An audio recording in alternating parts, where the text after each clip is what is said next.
Everyone, good morning. Hope you all are fine. I'm Kalani Trivedi, continuing the lecture of TY Become Sam 6, that is of English subject. We are discussing the textbook, and in textbook we are on the 7th unit. The name is The New Market Space, Billionaire Investors Look Beyond the Earth. The New Market Space. અવકાશ, નવી market, જેમાં અબજોપતિ લોકો invest કરે છે. કેના માટે? તો કે લુક બિયોન્ડ ધ અર્થ, પૃથ્વી સિવાયના ગ્રહ પર સફર કરવી, જવું, રહેવું, એના પર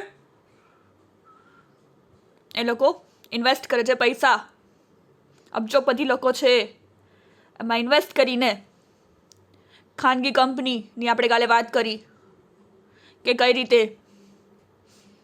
10 પ્રાઇવેટ કંપની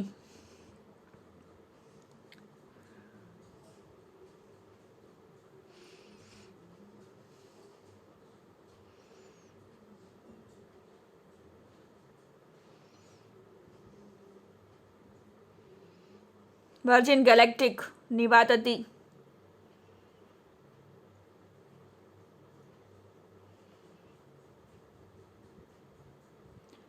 કે point two point transportation,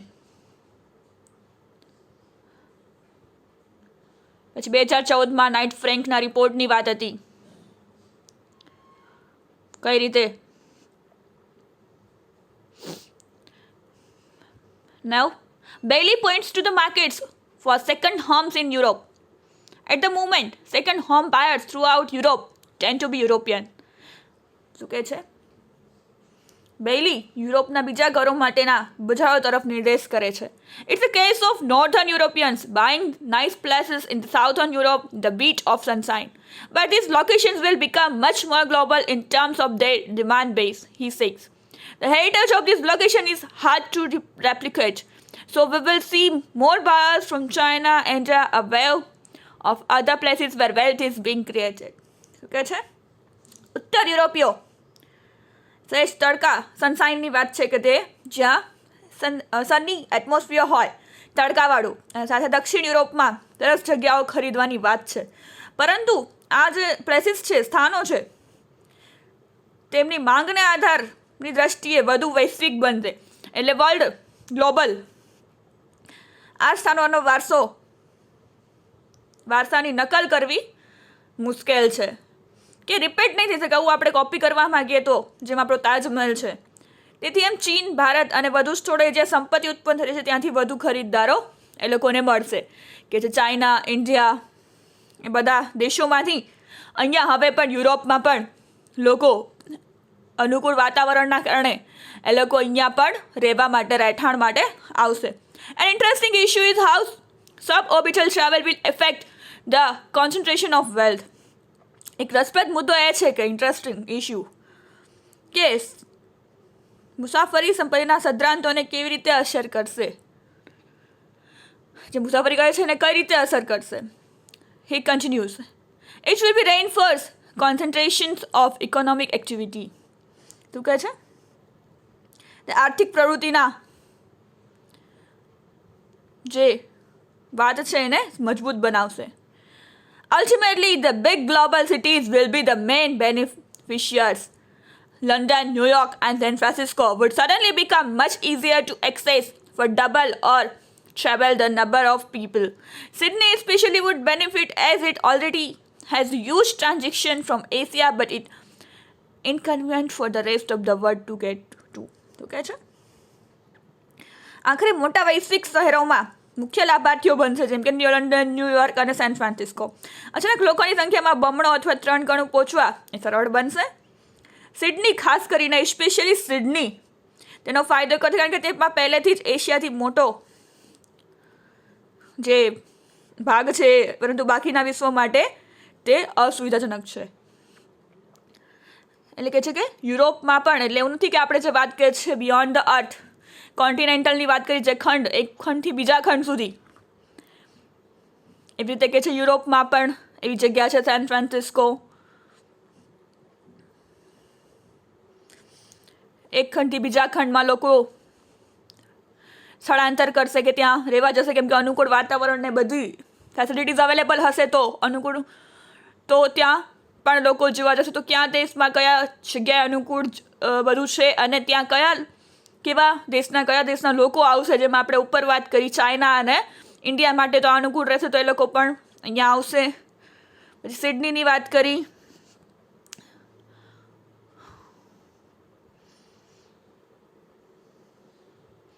યોલન બેર્નેસ, Director of Residential Research at Savills, says if and it's a big if suborbital travels take off, it would encourage a lot more multiple home ownership around the globe.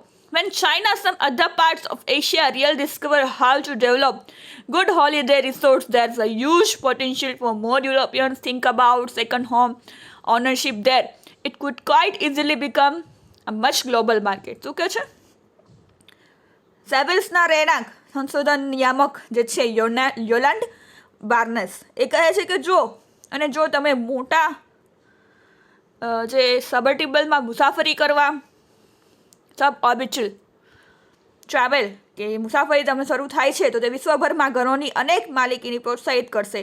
જ્યારે ચીન અને Asia કેટલાક અન્ય ભાગો, વળી ચીન અને Asia અને ઇન્ડિયા વધારે નામ લેવાય છે, યુરોપ,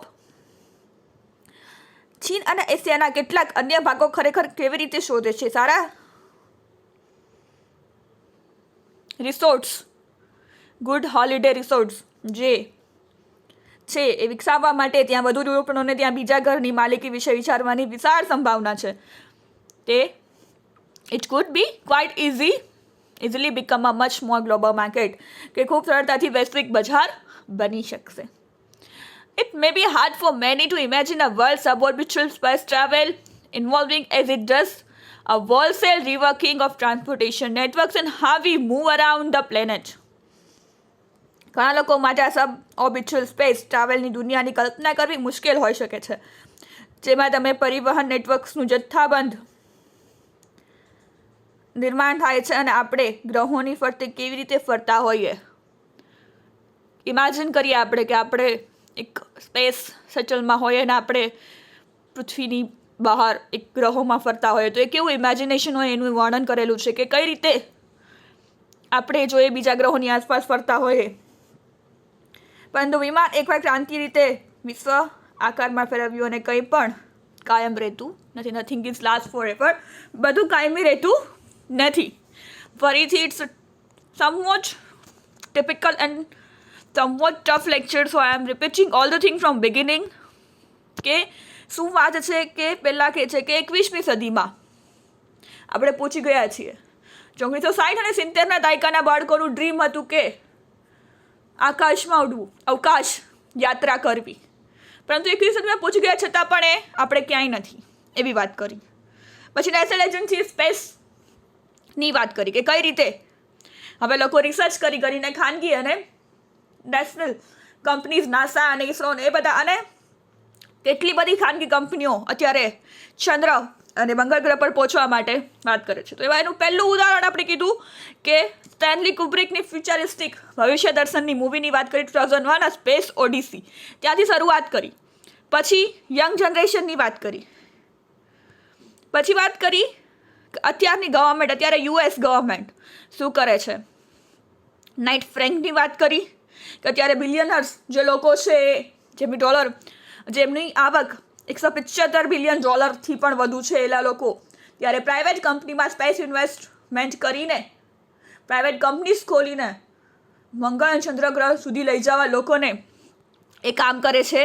10 પ્રાઇવેટ કંપનીને આપણે જોયું કે 10 પ્રાઇવેટ કંપની અત્યારે ખુલે છે, સ્પેસએક્સથી માંડીને બ્લુ ઓરિજિન,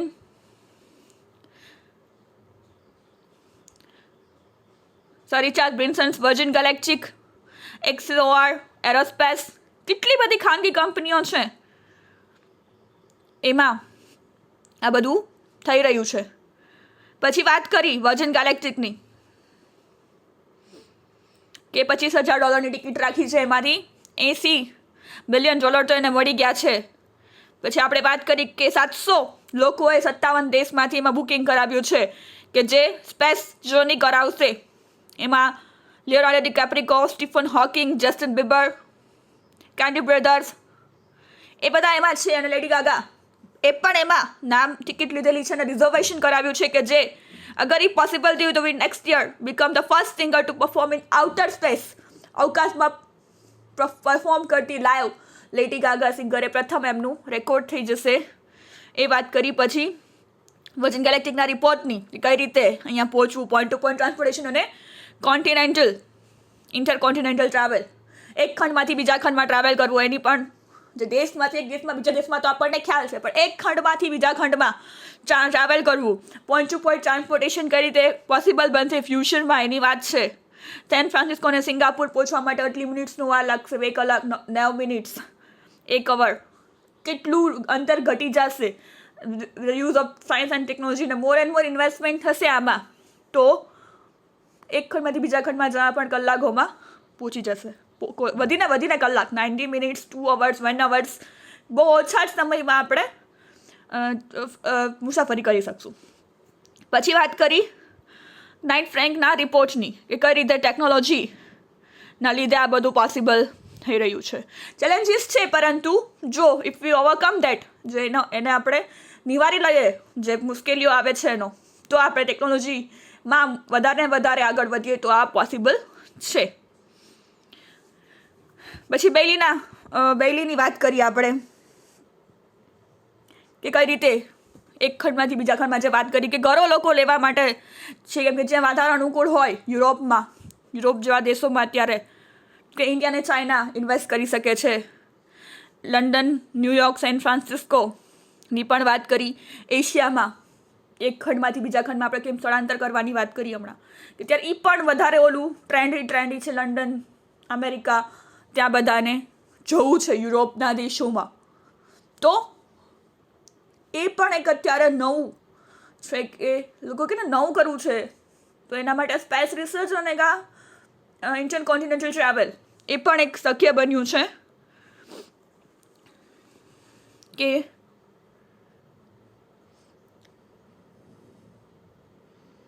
વિશ્વભરમાં ઘરોની અનેક માલિકોની પ્રોત્સાહિત કરશે. જ્યારે ચીન અને એશિયા ખરેખર કેવી રીતે શોધે સારા રજા રિપોર્ટ્સ વિકસાવવા માટે ડેવલપ ગુડ હોલિડે રિસોર્ટ્સ, એવા સરસ રિસર્ચ આપણે જોતા હોઈએ છીએ જે સોશિયલ મીડિયામાં આપણે સર્ચિંગ્સ કરતા ત્યારે ઘણી બધી સાઇટ્સ છે tour and travels.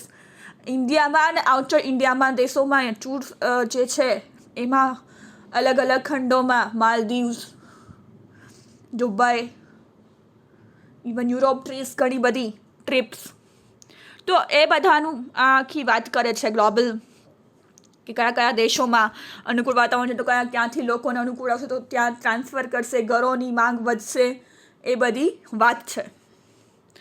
This is they are talking about કે ઘણા લોકો માટે આ ટ્રાવેલની દુનિયાની કલ્પના કરવી મુશ્કેલ હોઈ શકે. આપણે તો અત્યારે ઇમેજિનેશન જ છીએ, આપણે એમ થતું હશે સાંભળીને બી, મને પણ થયું, તમને પણ કે આવું કેમ પોસિબલ થાય.